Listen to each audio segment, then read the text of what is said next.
நாளைக்கு November 13 world kindness டே, உலக கருணை தினம். அதுக்கடுத்த நாள் நவம்பர் 14 நம்ம நாட்டோட சில்ட்ரன்ஸ் டே, குழந்தைகள் தினம். இந்த ரெண்டு கருத்தையும் சேர்த்து இன்னைக்கு நாம வெளியிடுற காணொளியில குழந்தைகள் கிட்ட நாம சமூகமா எப்படி கருணையோட நடந்துக்கணும், அதே சமயம் குழந்தைகளும் நம்ம கிட்ட எப்படி கருணையோட நடந்துக்கலாம் பார்க்க போறோம். கருணைனா அன்பு, பாசம், பிணைப்பு, லவ், அஃபெக்ஷன், பாண்டிங்னு நாம தப்பா புரிஞ்சுக்கிட்டு இருக்கோம். கருணைனா இரக்கம், தயவு, எம்பத்தி, கம்பேஷன் அர்த்தம். மத்தவங்க மனசு புண்படாம நடந்துக்கிறது. கருணை அது ஒரு செயலா, ஆக்டிவிட்டியா இருக்கணும். ஆக்ஷன்ல காட்டணும். வாயாலே வடை சுட்டு போறது, ஆன்மீக அட்வைஸ் கொடுக்கறது, அதெல்லாம் கருணை கிடையாது. டார்ச்சர், ராகிங் மாதிரி தான். அதே சமயம் அந்த ஆக்ஷன், ஆக்டிவிட்டி, செயல் நாம செய்யும் போது குழந்தைகளும் அதை கருணையா உணரணும். அவங்க பிரெயின் கெமிஸ்ட்ரியிலையும் பாசிட்டிவ் ஹார்மோன்ஸ், கெமிக்கல்ஸ் சுரக்கணும்.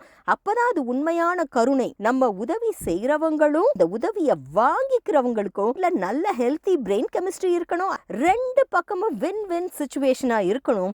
அப்பதான் அது உண்மையான கருணைக்கான சூழல். அப்படிதான் இருக்கா நம்ம சமூகம். நம்ம குழந்தைங்க மேல எவ்வளவு பிரஷர், அழுத்தம் போடுறோம். ஹோம்வொர்க், டெஸ்ட், எக்ஸாம், இன்டர்வியூ, புத்தக மூட்டை எவ்வளவு பாரம் அவங்க தோல்ல சுமைதாங்கியா குழந்தைங்க வாழ்ந்துட்டு இருக்கும்போது அவங்களுக்குள்ள எவ்வளவு ஸ்ட்ரெஸ், டென்ஷன். அப்ப நெகட்டிவ் ஹார்மோன்ஸ் ஆன கார்டிசால், அட்ரினலின், நார் அட்ரினலின் தான் அவங்க உடம்புல சுரக்குது. இதுல இருந்து தப்பிச்சுக்கிறதுக்கு சின்ன சின்னது கெட்ட பழக்கத்துக்கு ஆளாகி அதுக்கு அடிக்ஷன் ஆகி இப்ப நிறைய முட்டாய சப்பிக்கிட்டே இருக்கிறது. இதனால பல்லுக்கும் கெடுதல், அவங்க உடம்புக்கும் கெடுதல். இதனால டோபமின்ங்கிற ஹார்மோனுக்கு அவங்க அடிக்டும் ஆயிடுறாங்க. குழந்தைங்க உடம்புலயும் நம்ம உடம்புலயும் பாசிட்டிவ் கெமிக்கல் சுரக்கிற மாதிரி எப்படி நம்ம வாழ்க்கை சூழலை மாத்தி அமைச்சுக்கலாம், அததான் இனி வரும் காணொளிகள்ல நாம பார்க்க போறோம் இந்த மாசம் முழுக்க.